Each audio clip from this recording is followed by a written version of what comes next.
All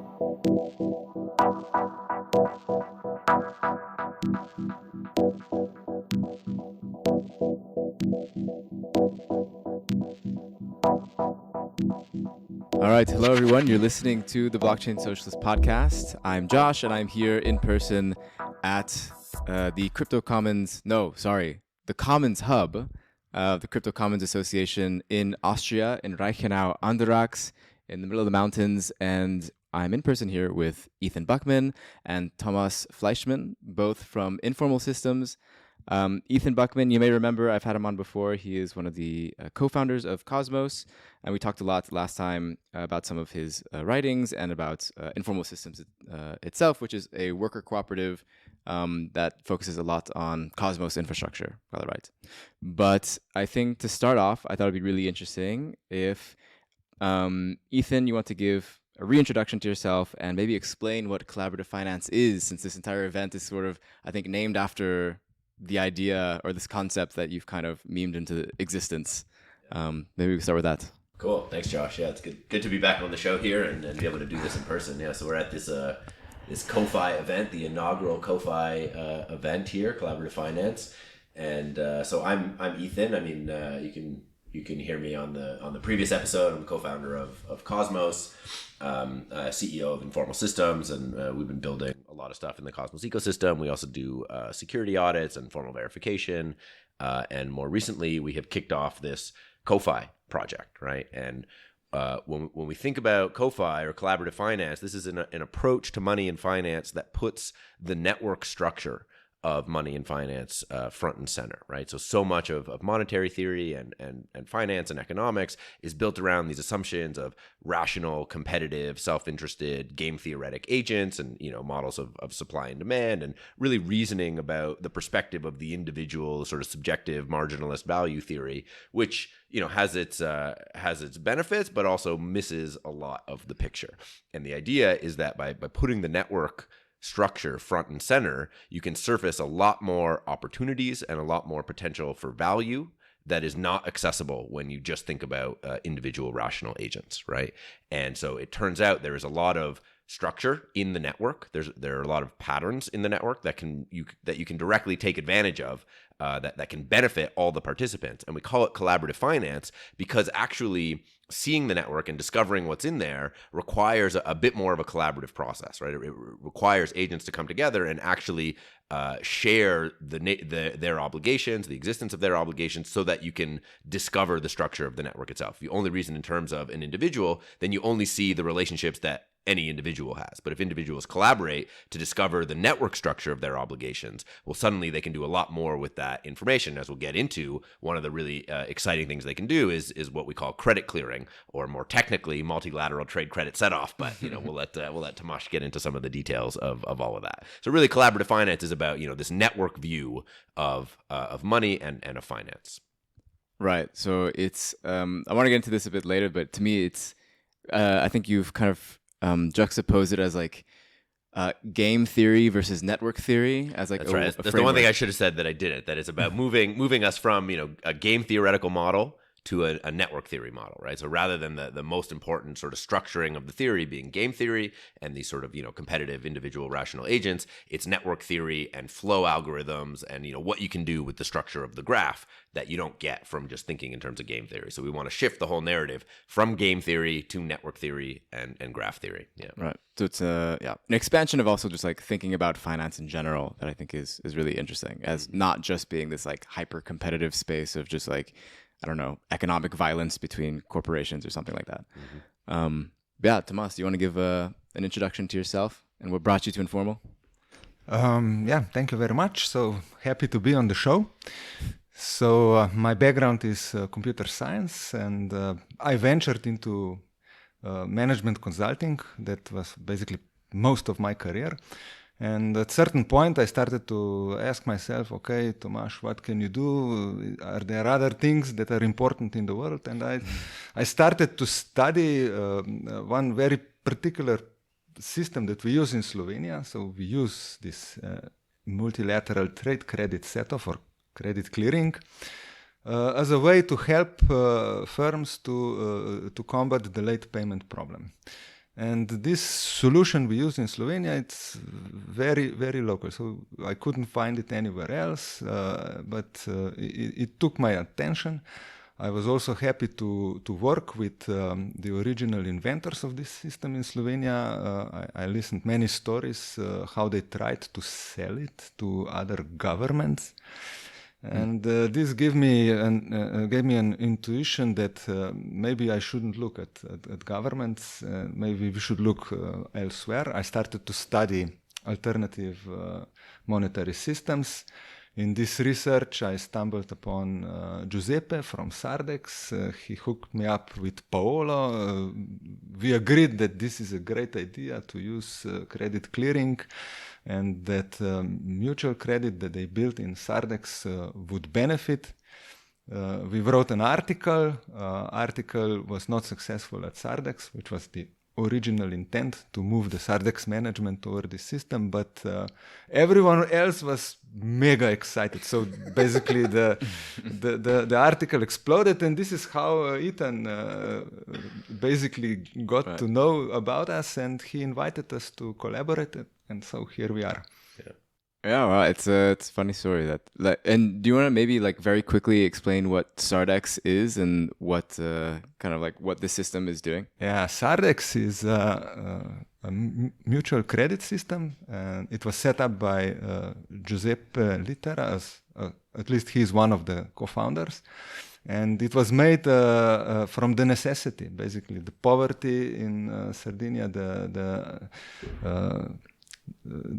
the firms there needed alternative finance sources for very basic reasons, and it was a response to the 2008 crisis. It was a response to the crisis, basically, and it provided the necessary finance for local firms at Sardinia to survive, and basically Sardex is an important part of the economy at Sardinia.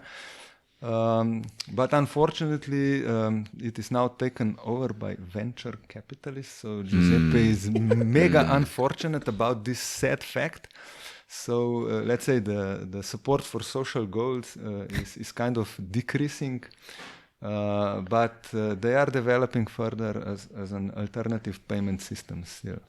Yeah. So from what I understand, it's a payment system that of course, allows for companies to give credit to each other rather than solely relying on whether or not a company has the money to make a payment for something, and not having to rely maybe on supply chain finance where you would have to take out a loan, et cetera, et cetera.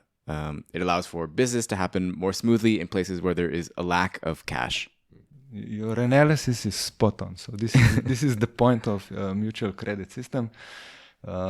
Basically, this is taking the credit creation from banks back to the firms. So the credit is created basically within the firms, but it's not made on a bilateral basis, but it is made on a multilateral basis. So basically, you are taking credit against the community of users. Mm-hmm. So this is the point. This is why it is called mutual credit, because there is this mutuality in the community. Right. I kind of understand. I like to think of mutual credit as giving the power to create money to everybody, and just recognizing money as the social relationship of kind of promises a bit. In a basis, you are right, but with great powers come great responsibilities. So the key for the successful mutual credit system, which Sardex is really good credit management. So there are strict rules and checks for the community members, how much credit they can have.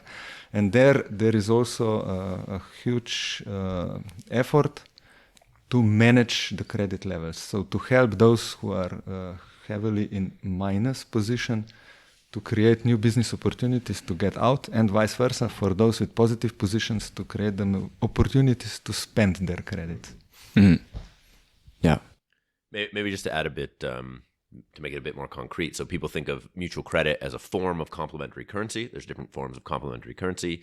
One of the more common forms, but that maybe hasn't been as successful is what you might call a reserve-backed or custodial complementary currency, where the goal is really just to have a currency that only circulates locally, right? So you show up, you put $100 in, $100 of nation state money, you get $100 of the local currency, and you can only spend it at local businesses who sign up, right? And kind of obviously these systems aren't as scalable because it requires that there's actually a reserve, and that somewhere along the line someone can cash out, and maybe they can only cash out at a discount, and there's a bit of social good that goes in, and it's like, yeah, we're going to use this currency, and it helps keep the money sort of local rather than being extracted.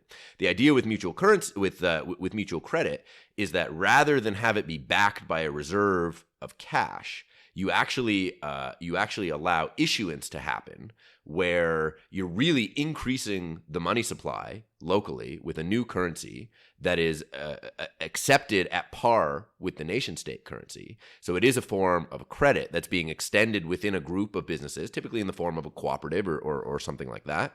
And businesses can sign up. They get access to a credit line, and the requirement is that they are willing to accept the currency for some multiple of the credit they take out, right? So the credit they can take out is a fraction of their annual turnover, so it might be some percent, right? That sets their credit line. And then if they take out, say, $1,000 worth of credit, they are promising to accept, say, $5,000 worth of that currency for payment of their own goods and services, right? So you could say that it's collateralized by their own future productivity, right? And you start reasoning through this. It's a very powerful system because it allows businesses to get together and say, hey, we're going to allow each other to take out credit, not just on a bilateral basis where I say, okay, I'll extend you a credit line, you can pay me later. Businesses do that all over the world. That's just trade credit, right? I ship you goods today, you pay me later tomorrow. But this allows a group of businesses to get together and say, okay, we'll let anyone in here take out credit in effectively a new currency that we're all going to promise to accept. And so it allows businesses to go into sort of a negative balance, and then as they get paid, as they accept the currency back, it brings their balance up towards zero. And there's all kinds of mechanisms to try to ensure that no one has too much negative or too much positive balance, and the whole thing sort of balances out over time. Right. It's a way to kind of increase the complexity and scalability of what normally would just be like IOUs. Or something like that. But so one way that Tomaž would typically puts it is that it's a way of turning sort of bilateral relations into multilateral relations, right? So rather than just having bilateral credit between two businesses, you can actually form multilateral credit, where all the businesses sort of get together to issue a currency that they're all willing to accept. Right. So this also, in some ways, could you say, like, it could, in certain circumstances, subvert kind of like the power relation between like producers and like the monetary system. That's right. Yes. Yeah. It allows producers to get together and form a cooperative that allows them to issue money, right? Which is typically only the prerogative of banks.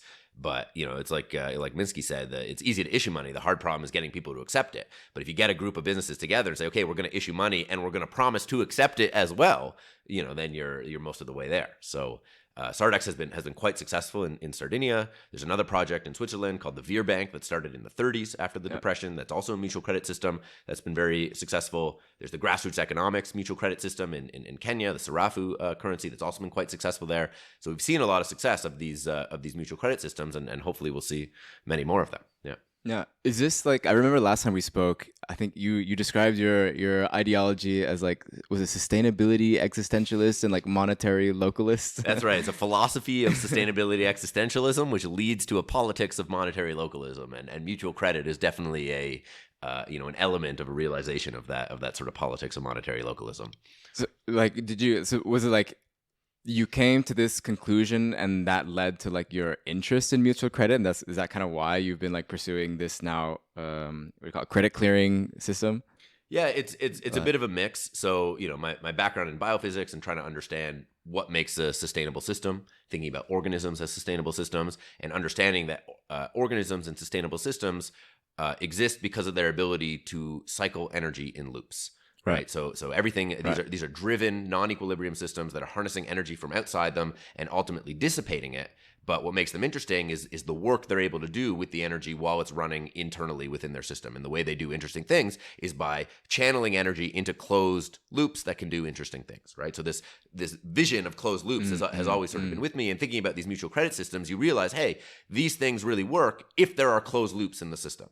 right? Right. And so if businesses ultimately form loops with each other and spend money, and my output is your input and so on in loops, then mutual credit systems will sort of be able to be effective. But many of these mutual credit systems, or pretty much all of them, I guess, they don't really try to make the loops explicit, right? It's just sort of understood that there ought to be loops and that they can work together to make sure that the trade sort of balances out so that no one has a positive or a negative balance for too long. But they're not really about discovering the network structure and where the loops are. And this is what sort of blew my mind about this paper that Tomaž and Pepe and Paolo wrote, because it was, hey, let's go find the loops explicitly and let's see where they are and what we can do with them. And Tomaž can talk in a moment about that. And then we can bolt mutual credit systems on top and really expand the power of these sort of systems. And so, I saw that and it just really lit things up for me, because I was like, this is what's been missing, for a while. I've been trying to think about how to stitch mutual credit systems together, or how to make them, I felt that money is the killer app of blockchains and we need to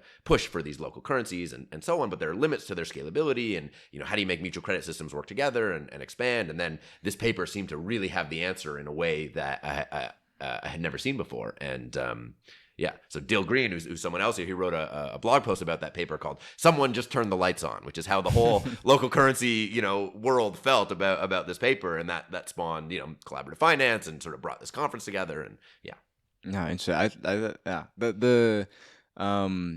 The concept of like thinking about it in loops is really interesting. I guess for me, like if you think about it, like the globalized economy kind of has like a very large loop that I guess misses a lot of people in the middle.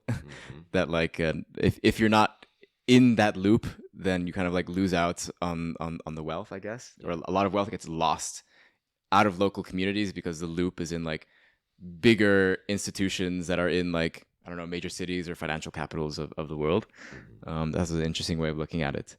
Tomaž, do you want to maybe explain what exactly is credit clearing and multilateral trade credit setoffs? Yeah, Ethen told a lot about it, and what is missing for full understanding is this approach, transactional approach, and the bird eyes view approach. So what happens when you look from the transactional point of view? So basically you are looking just at your immediate neighborhood. So to who do you sell or from whom you buy, and you are making decisions and actions on this level. And what happens is that by looking locally, you're missing the global picture, and the cycles, the loops that are kind of obvious that have to happen in the economy do not happen, do not realize themselves in the most efficient way. And the differences are extreme, like not like 10% less or something. It's like a third, or you achieve just a quarter of efficiency of the loops that are there, that should be fulfilled but are not, because people look just on this strictly transactional view. So forcing everyone to wait, to share everything doesn't really make sense. So, but to complement the existing system with some kind of systemic approach. Okay, let's have groups of firms or individuals that are interested into making the most of the limited resources they have. If they band together and if they look periodically at their relationship in a systemic view, then they can squeeze much more out of the existing liquidity in the system than they could with just transacting with each other. And this is basically explained in the paper. We have also shown empirically on the real data what the difference is. And difference is significant and important. And this is why we are trying to bring it to life. Mm-hmm. And so this is the whole system. If I understand, Ethen, you were kind of explaining the story that this is something that banks already do, but it's just something that we don't have access, or we don't have the tools to kind of do that amongst ourselves. Yeah. And so we are then, maybe I'm extrapolating a little bit, but like we are then dependent on getting like injections of liquidity from banks or from other institutions in order to do transactions in which, if we were to have a more network view of our economics, we would be able to like not be dependent on these institutions. Yeah, that's the goal. And but that's right, that banks, they coordinate amongst themselves to save liquidity, right? And they form typically clearinghouses, which are institutions that they set up that they become members of, that allow them to net out the flows between themselves, so that they can only transfer the difference at the end of the day to actually settle their balances, right? But the way the banks do it is, so they'll set up a clearinghouse, and they'll say, okay, well, they'll net out all their flows to all the other banks, and then at the end of the day, they'll say, well, I either owe the clearinghouse or the clearinghouse owes me, and that way, it's only a small amount that has to be transferred, and it only gets transferred to the clearinghouse or from the clearinghouse, right? So you could imagine setting up a clearinghouse for all the businesses in the world or in a community, or do something similar, but that requires setting up a new institution that you imbue with trust, and actually introducing basically a financial intermediary there, right? And what's interesting about MTCS, about this credit clearing idea, is that you actually don't have to change the structure of the graph at all. You don't have to introduce any financial intermediaries, right? All you have to do is be able to visualize the network of obligations, right? So if I owe you $10 and you owe Tomaž $6 and Tomaž owes me $4. Normally, each of us is only aware of our bilateral relationships. I'm normally only aware that I owe you and that I owe Tomaž. I'm not aware of the fact that you might owe Tomaž, right? Yeah. And so if we can take that bird's eye view and visualize, a larger aspect of the network, then we can see the cycles, and we can say, hey, wait a minute, there's a closed loop here. So I don't need to make all these payments. We can clear some amount off of how much we owe, right? And so in this case, we could clear 4 off of everything. And so now I only owe you 6, and you only owe Tomaž 2, and Tomaž owes me nothing, right? And so we were able to clear basically, $12 worth of debt without any money at all, right? And we didn't have to set up a clearinghouse. We didn't need any, central counterparty that we trusted. We didn't change the web of relationships. It's still the same people that are involved. It's just the amounts owed have decreased, right? Which is kind of magical. Now, it turns out, in the 16th century and earlier, banks were doing, early banks or bankers were doing this as well. At the trade fairs or payment fairs every quarter, they would get together and they would run a process of basically trying to find the loops between them so that they could net out all their debts. And they were extremely effective at this, and could basically clear most of the trade credit, if not almost all of the trade credit in Europe, with almost no money at all, right? It's expensive for them to carry coins around. It's dangerous, to travel with real physical cash. And so they would do this netting procedure where they were basically running this MTCS algorithm. We can get into the algorithm a little bit, but they would run this in a sort of physical form over the span of a few days, where they'd literally find each other and try to map out the loops, right? So we built a little game so that we can simulate doing this with real people, and we played that earlier this week. But so they used to do it, but that system kind of collapsed for various reasons at the end of the 16th century, and would come to be replaced almost immediately by the system of central banks, which rose up in the 17th century, and which sort of started to take over this function, and the whole sort of global monetary and financial system moved from a world of liquidity saving, where the fundamental concern was saving the amount of liquidity needed to discharge debt, towards liquidity provisioning, where suddenly everyone was concerned with making sure they have reserves, and that and now everyone is obsessed with, how many reserves has central banks created, and what's the right amount of reserves to have, and we developed a whole quantity theory of money, and we lost what might have been called maybe a quality theory of money, where we were concerned with the quality of the network structure, of balancing the graph, of making sure there are closed loops, rather than just obsessing over how much money there is in the ecosystem, right? Because what we want to do is be able to discharge the most debt with the least amount of money. That should be the goal. And the way to do that is by balancing the graph, right? Bringing out this sort of quality structure rather than just focusing on the quantity. Right. So just for the listener to explain, I played the game as well while at Collaborative Finance, and essentially we were given like this sheets where each of us were one sort of different Mediterranean merchants, basically, I guess, and all we knew on our sheet was like who owed us and what we owed to other people in this network of. There are 5 of us. And so then we had to come together, all 5 of us, and map out each of our transactions. And then we could go through the process of finding the loops to clear off the debt so that we could know that we don't have to basically make any transactions. Turns out in the end, I mean, I think you designed it to where we didn't have to spend anything actually because everyone owed each other the exact amount. It kind of reminded me as well as like, I don't know if you've used apps like TriCount or like one of those ones, if you like go, do a trip with your friends, you just put in your like expenses. Splitwise, yeah. That's right. It was like, it's kind of like that, it's essentially. Like that. Yeah, it's similar to that. That's right.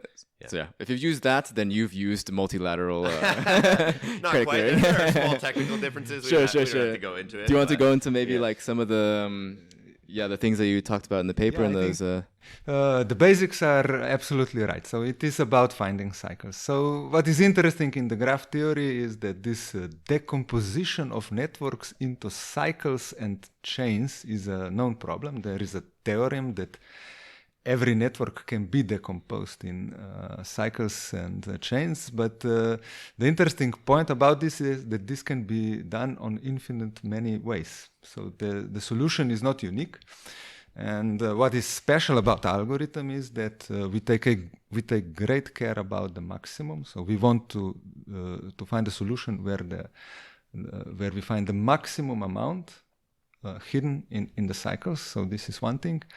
And what we are doing now, basically, we have set up the algorithm in a way that will allow us now to introduce governance into this algorithm.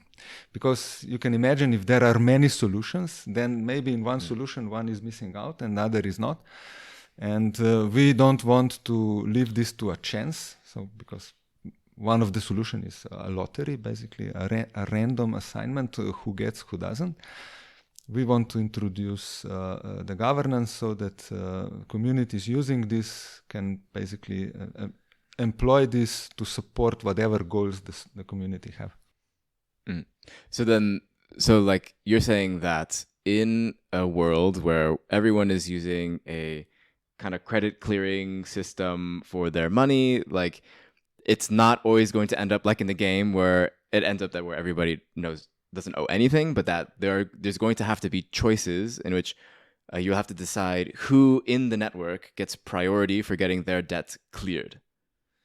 You are spot on. So in all instances of this game where there is not enough liquidity, there will be choices. Who will be left out? So it's basically about the distributions. And the problem with distribution is that, first it is a technical problem, mathematical, but then on the other side, this is a political problem. Yeah? So who will get left out? So this is why it is important to take great care about distributions, to study it carefully, and to implement solutions in a way that allow communities to properly manage this problem. Hey everyone, if you're enjoying this episode so far, be sure to subscribe, leave a review, share with a friend, and join the crypto leftist communities on Discord or Reddit, which you can find links to in the show notes. If you're enjoying the episode or find the content and make important, you can pitch into my efforts starting at $3 a month on patreon.com/theblockchainsocialist to help me out and join the newest patron like 0xluo, which really helps since making this stuff isn't free in terms of money or time. As a patron, you'll get a shout out on an episode like I just did and access to bonus content, like the recent episode that I did reacting to a recent interview on the D program with Hassan Piker and how it relates to crypto and DAOs. Of course, I'll still be making free content like this interview to help spread the message that blockchain doesn't need to be used to further entrench capitalist exploitation if we put our efforts into it. So if that message resonates with you, I hope you'll consider helping out. One of the interesting presentations that we had earlier at Collaborative Finance was that it was like Julio Linares had presented on basically showing that like math is political, like how we think about math, and like this is also another like instance where depending on which algorithm you use, certain people in the network could benefit more or less. So like I guess the question is, how do we govern a monetary system? Those who control clearing algorithms now, they know this, and I think you can guess who is missing out. Is it me? It's all of us. Yeah, all of us are. I mean, this is a tough question, right? there isn't a singular answer. Sure. But to be able to actually expose the problem in the first place so that, political structures can emerge and so that it can actually be known that there is a problem here and that it can be addressed. And there are various different solutions. I mean, you could use randomness, you could use direct governance, you could use a prioritization system where you say, oh, the nonprofits, will get cleared first, or, people doing more of their business locally will get cleared first, or maybe if you've already benefited from clearing, then you'll get cleared, less or something like that. So there are many different approaches, but the point is to make this available to everyone in the first place. And one of the ways I like to compare sort of what's going on and the difference between sort of bankers, blockchains, and what Ko-Fi is offering, which is being built with blockchains in many cases. The banker said, look, we're going to do clearing between ourselves, so we'll benefit from all this liquidity saving, but everyone else will only have access to settlement, right? Where they have to make transfers to actually pay off their debts. They won't get to do clearing because we're going to hide the network from them, and they're going to use our payment rails to do the settlements, right? So we'll benefit from clearing. We'll have these back end systems, these little clubs or clearing houses where we do the clearing. Everyone else just gets to do settlement, and they'll use our rails, and victory for us. And then blockchains come along and say, well, wait a minute, this clearing stuff, all this credit stuff, this seems like a big problem. The banks are doing all this crazy stuff behind the scenes we don't really know about. Well, let's get rid of all of that. Let's just do settlement, but let's make it available for everyone. So now everyone can do settlement on open financial infrastructure, and that's great. But this trust stuff, this credit stuff, that's too dangerous. We can't do any of that, right? But blockchains have, I think in a big way failed to really have the impact on the world that they've been promising, probably to a large extent because they're ignoring this whole world of trade and credit that actually drives money and finance in a very fundamental way. I mean, you can't do trade without credit pretty much at all, right? And so Ko-Fi is coming along and saying, okay, well, wait a minute, let's understand what the banks are doing. Let's take what the blockchains are doing, this open settlement for all, and let's just add clearing. So it's open clearing and settlement for everyone. And let's try to make that fully available and sort of bring credit on chain in a more material way so that we can visualize and view the whole network. We can collaborate to make the network structure explicit, not just hidden, behind the bank balance sheets, but actually exposed. We can do it in a privacy preserving way. We have the tools for that now, and we can offer the benefits to everyone who participates, that they can get their debts cleared, and that we can collaboratively reduce the most amount of debt with the least amount of money. And that's really the goal. Right. So it's very funny that with the blockchain, you now have the network available to everyone, but the blockchain pioneers in the beginning, I guess, I don't know, my impression is that they had such a commodity based theory of money, or model about thinking about money and their cryptocurrency, which is why they lost out on this entire thing, even though they created magnificent substrates to see the network. And that's what I think. I don't know, sometimes I feel that the people who started with building blockchains didn't know what they built in a lot of ways. Yeah. And it's only now after a little over a decade that we're like, oh shit, maybe we should have done it this way. Yeah. I mean, the way we've been putting this is that, and it's a laudable goal what blockchains have been aiming at, and it was needed. But the way we frame it is that they overly focused on the store of value function of money and the settlement function of finance. And what we're trying to bring to the table now is the is the medium of exchange function of money and the clearing function of finance, right? Which sort of go together and complement the store of value and the settlement function, right? And we can use blockchains to bring that about, but you need to be willing to acknowledge that trust and credit are real things and matter and drive the real economy, and provide a vehicle for them to be brought on chain and to leverage the benefits of blockchain to improve the medium of exchange function and the clearing function of finance. Yeah. No. And I also just wanted to add, I think, because what is interesting to me is that having access to this type of system and this network is fairly powerful from I mean, we've already said certain people lose out on the current system and could potentially gain a lot from switching to a kind of credit clearing system. At the moment, to me, it feels that if you are at the top, if you are part of the big loop that you're not, that if you're part of that big loop, you can use that power to essentially perform capital strikes, or to you get to choose where liquidity goes because people are dependent on that liquidity. But if people at a smaller level are not dependent on the liquidity, then they can like discover the liquidity that already exists between us. There are already liquidity pools between people. It's just that people can't recognize it or can't realize that for various reasons. That's right. Yeah. But going back to blockchains, how does this relate to, like, for example, Cosmos? I guess the first thing that comes to mind for me is that credit clearing seems like a scalability solution, or like one like kind of scalability solution. But I'm curious how you're thinking about it at the moment. Yeah, well, we see the Cosmos technology as the ideal, future-proof payments technology to build this stuff with. And the way we actually got in touch, I had found their paper, and I was, okay, I need to get in touch with these people.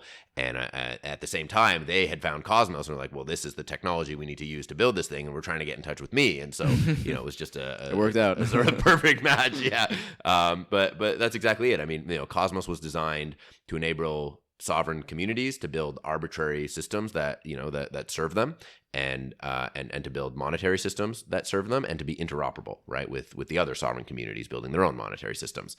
And so that technology is very general purpose and is very very useful for building these kinds of things. And so we're looking to use it to actually build a permissionless credit clearing system, but that can also support injections of liquidity. So something we haven't really talked about is what do you do with the credit that's not in loops, right? Or once you clear stuff that's in loops, you have chains left over, and you have all these chains. Well, you start to need to introduce sources of liquidity to discharge the rest of the debt, right?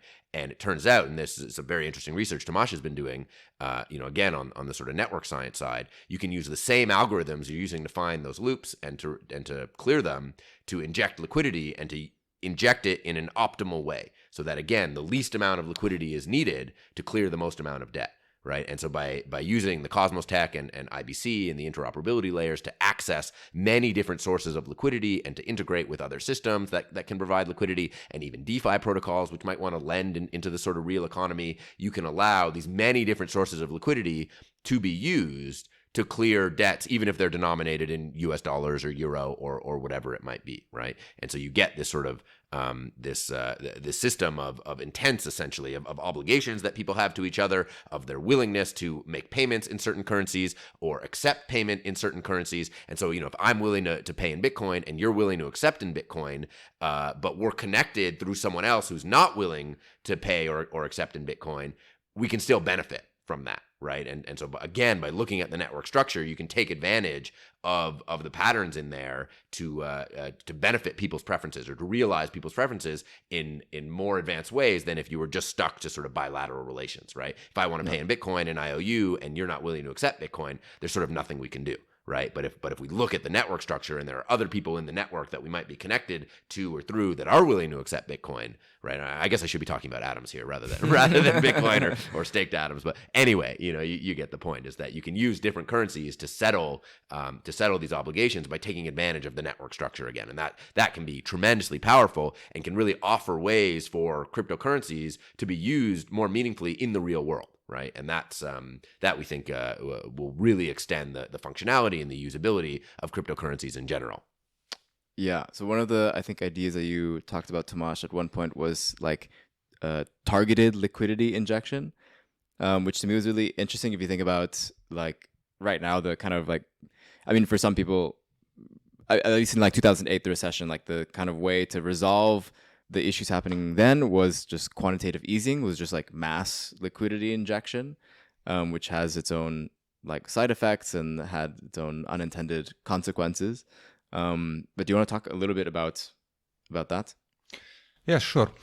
The liquidity injection problem is really interesting, not just for crypto community, but for general finance community. Basically, the problem with the current methods that are used to manage the financial system, so using this quantitative easing, quantitative tightening, and setting up the interest rates, these instruments are basically blunt. So you cannot precisely deploy the liquidity where it is most needed. With this more precise network view, it is possible to implement financial policies to steer the financial flows in the area where the policies get realized. So this really depends on what you want to do. So in this way, this is interesting for small communities that have smaller resources that need to be really careful about how the resources are deployed. And on the other spectrum, for nation states, central banks, how can we improve our tool set, the instruments that we use to do whatever market interventions we feel are necessary. So basically the interest for this kind of instruments is very high. And the mathematics and methods are already described in our mathematical paper, but we are developing these methods further to benefit the communities. Nice, yeah. I kind of blanked. Is there anything else you want to add? I could just jump in, to talk more quantitative easing kind of generally. Everyone looks at it and thinks about it as this kind of money printing. Oh, the central banks are printing money, they're increasing their reserves, whatever. Right. So again, this is this focus on the sort of quantity of money without really thinking about where and how that money is flowing, right? What is the quality of that money? And the quality is defined by the flow, not just the stock. Everyone just wants to think in terms of simple stocks, someone said, I think, economics is a science of confusing stocks with flows or something like that, right? Everyone's just obsessed with the quantity amount, and just look at the central bank balance sheet. It's quantitative easing. There's a quantity of money, and if we just create that amount, then all our problems will be solved and everything will be eased. And obviously they have to keep adding more, and so it's not very quantitative. And is it even easing? There's a real very important question: are central bank reserves, these things they create, are they even money? Arguably they're not, because no one can use them. The only thing they can be used for is banks paying each other, settling between each other, or settling, with themselves and the sort of treasury account with the government, right? So they're not really money for most of us. And when the central bank is creating these things on their balance sheet, they don't actually get into the real economy, right? Maybe, they might be used to buy some bonds off of a bank, and that might create, bank deposits somewhere that will be used, but those will typically just stay in the financial economy. It doesn't actually make it into the real economy. So these liquidity injections, like Tomaž was saying, they're not even meaningful liquidity. They're not money for most of us, and they're not entering in any material way. They're focusing entirely on the quantity and not at all on the quality of the flow that emerges from them. And as I think many people have pointed out, the velocity of money seems to be falling all around the world, and people have all kinds of explanations for why. Is money sort of stagnating, and it's being hoarded, and it's not really flowing the way it used to. And quantitative easing, it might have helped, banks and larger institutions that have access, sort of more directly to the club. But it hasn't helped at all the real economy. And, many real economy actors have been suffering very significantly since 2008. Liquidity is sort of drying up in the real economy in sort of fundamental ways. And then, bank regulations come in and makes it all worse. And what we're proposing is to use, not that complicated tools. It's just a little bit of network theory and science and the technology that blockchains make available to enable liquidity to be managed much more competently in a more bottom-up fashion, right? So central banks are supposed to be these grand arbiters of liquidity and masters of liquidity injection, and they don't seem to know anything about what they're doing. They've got economics all wrong. They've basically turned to become practically a religion. It's like a divination cult. You cut open the pig and you look at its intestines and decide whether to increase interest rates and by how much. There isn't really any material science or theory there. Or if there is, it's all pretty clearly wrong, right? Yeah. And so what we're offering is a way to sort of try to correct this, try to put monetary economics on a more solid footing by starting from network theory and a quality theory of money. The looking for the flows, looking for the cycles, trying to encourage the growth of further cycles, because we really believe cycles are where sustainability is, right? It's really about, once again, balancing the payments graph and finding a way to sort of go bottom up. To do that by offering credit clearing as a primitive that anyone can start to use and adopt and really benefit from kind of directly. So, yeah. Yeah, it's saying the problem isn't that we need more money, is that we need I kind of feel weird saying the word efficient, but it's that we need balance, right? Yeah. So there was there's been a few cases in the 20th century where this was realized, and the Europeans in a few cases have understood, hey, it's not about increasing the number of reserves. There was some argument, I don't know, in the 60s or 70s about the IMF and increasing the reserves, and the Americans are like, oh, we need more IMF reserves, and the Europeans are like, no, what we need to do is balance the payments graph, balance the trade graph, right? Because if you have permanent deficits or permanent surplus, then yeah, you're always going to need more reserves, right? But if you can balance things, and balance doesn't have to be bilateral. It's not like every country has to be in balance with every other country. There are loops, right? And if you can close the loops, then the whole economy can still grow, but it grows together, right? And the thing that needs to happen is the graph needs to be balanced. Maybe a simple explanation. So money can be seen on the accounts, but money can be felt only when it closes the loop. So you feel the effect of paying off your debt. Paying off your debt, every payment is actually a loop in the system. So this is, as I said, you can see your money on the account as a number, but you only feel the effect of this when you close the loop. So one of the key takeaways from the game we played that hopefully you got out of this is that money is only needed to the extent that there are imbalances in the payments graph. Sure. Right. And so the quantity of money is only necessary so long as the graph isn't balanced. And if you're not balancing it, then yeah, you're going to need money to pay off your debts. But if you can find ways to balance, right, then potentially you don't need money at all. Now, that's not to say, money's going to go away. It's not necessarily barter. We're still denominating in a unit of account. It's still a monetary economy, but you can do this offsetting, right?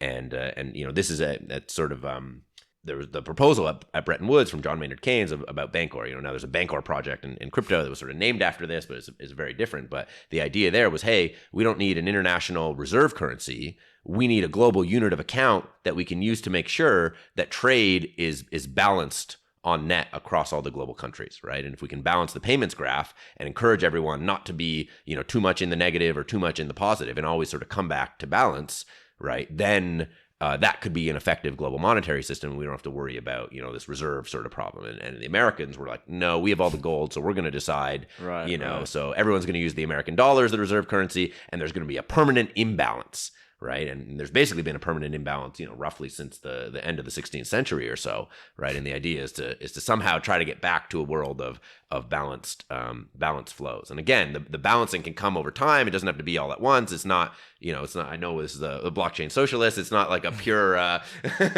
It's not like everyone is equal necessarily kind of thing. But it's that on net over time the flows balance out. Now that's, it might be a bit utopian to think that we could actually pull it off, but at least if we can start to visualize the network structure, we can start to work towards balancing in different communities and sort of work our way up and maybe go bottom up where Keynes was trying to go top down. And yeah.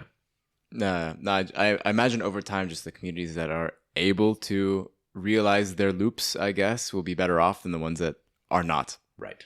Exactly. And I think many communities are already realizing that. I mean, there's a huge, go local kind of movement, right? And people are trying to build up local economies and have more local trade and all that sort of stuff. And that really just comes down to closing local loops. Yeah, it is interesting how that kind of like reflects the supply chain loops of like local supply chains and therefore local money. We're all living in Ethan's world right now. It's Tomaš's world too. We are all interconnected. So the one interesting thing about loops is they don't stand up separated. They are heavily intertwined. And through this process, we are all connected. So local is important because it's closer, it's more manageable, it's easier to implement trust. But at the end, we are all living on the same earth and on the same planet. We are all interconnected through the entangled loops. Yeah, we're all part of the loops. I think that was like a beautiful way to end it, maybe, unless you have something else to add. No, that's good. I'm happy to end it there. Yeah. All right, cool. Thanks so much for listening. We're going to go have dinner now. Yeah. Thanks, everyone.